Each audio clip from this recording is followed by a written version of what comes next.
Salam. Hari ini kita akan mendengarkan firman Tuhan. Kisah Para Rasul 2 ayat yang ke-1 sampai yang ke-4 berkata, ketika tiba hari Pentakosta, semua orang percaya berkumpul di satu tempat. Tiba-tiba turunlah dari langit suatu bunyi seperti tiupan angin keras yang memenuhi seluruh rumah di mana mereka duduk. Dan tampaklah kepada mereka lidah-lidah seperti nyala api yang bertebaran dan hinggap pada mereka masing-masing. Maka penuhlah mereka dengan Roh Kudus. Lalu mereka mulai berkata-kata dalam bahasa-bahasa lain, seperti yang diberikan oleh Roh itu kepada mereka untuk mengatakannya. Tema hari ini, saudara, waktunya tiba. Ada beberapa hal yang indah di sini, saudara. Yang pertama, tiba waktunya. Kisah Para Rasul 2 ayat 1a. Ketiba hari Pentakosta. Saudara kasih Tuhan, hidup manusia seringkali dikendalikan oleh jam dinding, kalender digital, dan tenggat waktu yang mengejar tanpa ampun. Kita sering merasa cemas, terburu-buru, atau sebaliknya, merasa frustasi karena menganggap Tuhan terlambat bertindak. Namun lembaran sejarah gereja dibuka dengan sebuah proklamasi yang agung. Ketika tiba hari Pentakosta. Kalimat ini bukan sekedar waktu di kalender Yahudi kuno. Ini adalah proklamasi teologis bahwa Allah bekerja dalam akurasi waktu yang mutlak. Pentakosta adalah hari raya penuaian yang dirayakan 50 hari setelah Paskah. Saudara, hari Pentakosta menjadi garis batas tegas antara era bayang-bayang ritual dan era realitas kuasa Roh Kudus. Disinilah janji yang selama ini dinantikan. Janji yang diucapkan oleh Nabi Yoel berabad-abad sebelumnya. Memasuki panggung sejarah manusia secara nyata dan tidak dapat ditarik kembali. Bayangkan sebuah peluncuran roket mutakhir milik NASA. Di ruang kendali, ratusan ilmuwan mengamati layar komputer dengan ketegangan yang memuncak. Semua perhitungan matematis, pasokan bahan bakar, dan kondisi cuaca harus berada pada titik koordinat yang sempurna. Jika roket diluncurkan 1 detik saja terlalu cepat atau terlambat, seluruh misi senilai miliaran dolar bisa hancur total. Pengorbanan para kru dan persiapan bertahun-tahun bergantung pada satu momen yang disebut launch window atau jendela peluncuran. Saudara, hari Pentakosta adalah launch window ilahi bagi gerejanya. Allah Bapa tidak meluncurkan Roh Kudus secara acak. Saudara, kebangkitan Kristus telah mengamankan fondasi kenaikannya, telah membuka jalan, dan 10 hari penantian para murid telah mengkondisikan hati mereka. Saudara, ketika jarum jam surgawi menunjuk pada angka yang tepat, tombol peluncuran ditekan.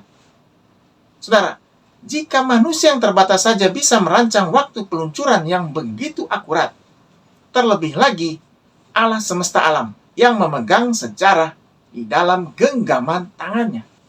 Firman Tuhan berkata, wonderful in his time. Indah pada waktunya. A.W. Tozer pernah berkata, saudara, Allah tidak pernah tergesa-gesa, tetapi dia juga tidak pernah terlambat. Waktunya adalah seni tertinggi dari kedaulatannya. Ingatlah kisah George Muller, seorang hamba Tuhan di Bristol, Inggris, yang merawat ribuan anak yatim piatu hanya dengan bersandar pada doa. Suatu pagi, tidak ada makanan sama sekali untuk disajikan kepada ratusan anak di panti asuhannya. Muller tidak panik. Ia menyuruh anak-anak duduk rapi di meja makan, memegang piring yang kosong, dan meminta mereka berdoa mengucap syukur atas makanan yang akan Allah sediakan. Tepat ketika kata amin diucapkan, pintu gerbang panti asuhan diketuk. Seorang tukang roti berdiri di sana dan berkata, Tuan Muller, semalam saya tidak bisa tidur.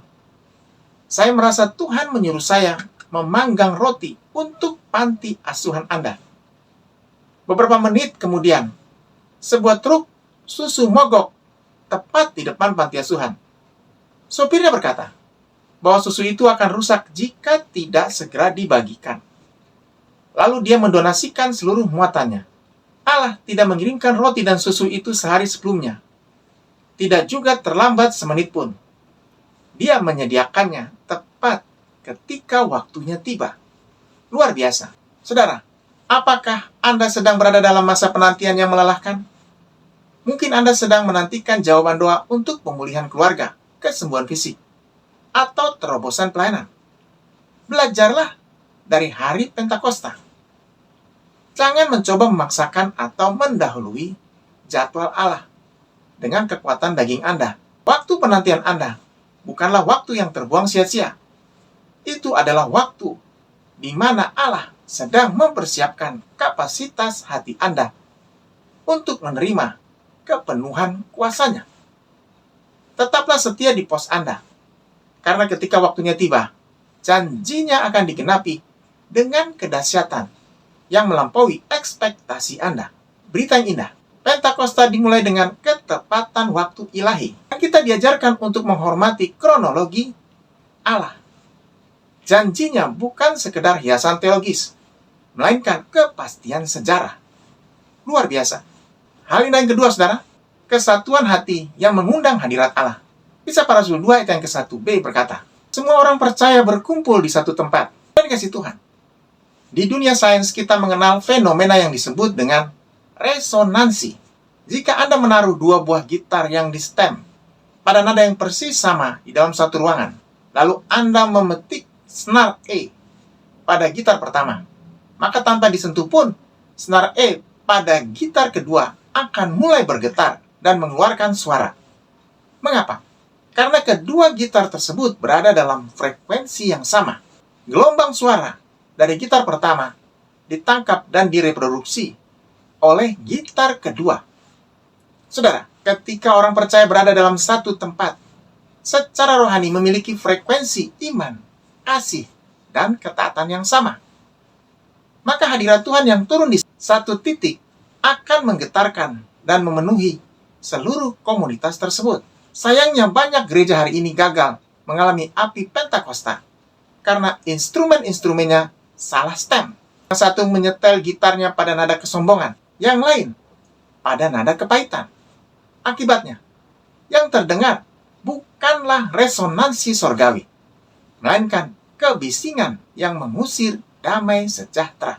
Charles Spurgeon pernah berkata, saudara, setan tidak takut pada gereja yang besar dan kaya, tetapi dia gemetar melihat sekelompok kecil orang percaya yang berlutut dengan satu hati dan satu jiwa.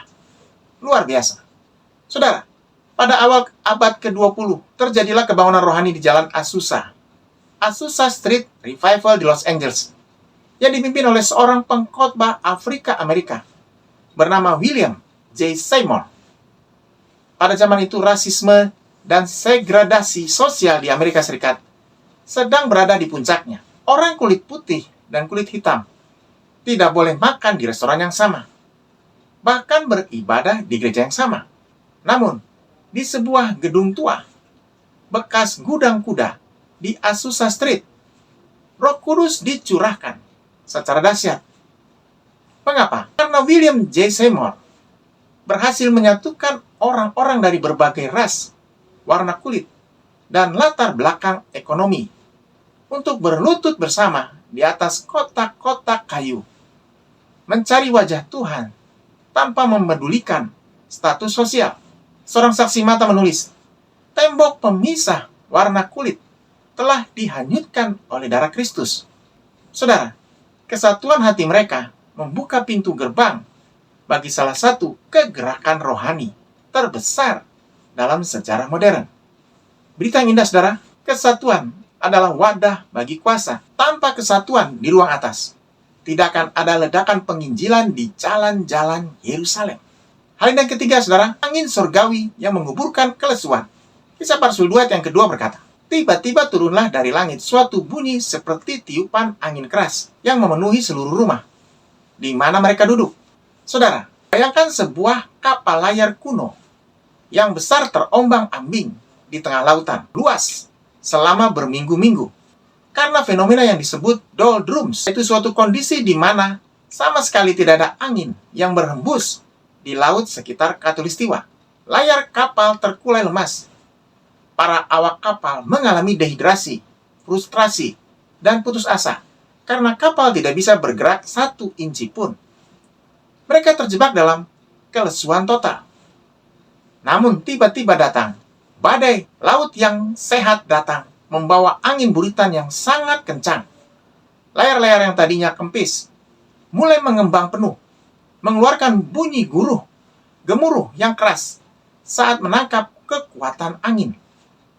Kapal itu melesat maju, membelah ombak dengan kecepatan luar biasa menuju tujuannya. Saudara, inilah yang terjadi pada hari Pentakosta. Para murid berada dalam kondisi doldrums spiritual, sampai angin surga itu menerpa layar iman mereka dan mendorong mereka ke tengah-tengah misi global.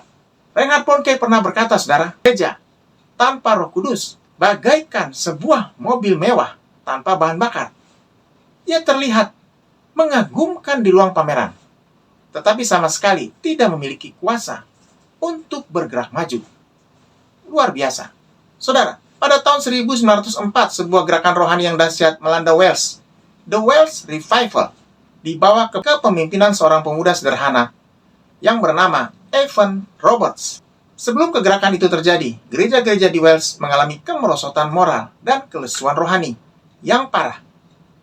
Kebaktian terasa kering, formal, dan mati. Evan Roberts berdoa siang dan malam selama bertahun-tahun dengan satu seruan, Tuhan, tekuklah kami dan curahkan Roh-Mu. Ketika Roh Kudus akhirnya turun seperti angin keras, seluruh wilayah Wales diubahkan. Dalam hitungan minggu, bioskop-bioskop dan pub malam tutup karena sepi pengunjung. Sebaliknya, gedung gereja penuh sesak 24 jam sehari. Tingkat kriminalitas merosot begitu tajam sehingga polisi-polisi tidak memiliki pekerjaan selain membentuk kuartet vokal untuk bernyanyi di gereja. Angin surga itu membersihkan moralitas seluruh bangsa hanya dalam sekejap, membuktikan bahwa apa yang tidak bisa dilakukan oleh hukum manusia bisa dilakukan oleh hembusan Roh Allah. Luar biasa. Saudara, apakah hidup kekristenan Anda hari ini terasa seperti kebaktian yang formal, kering, dan tanpa gairah?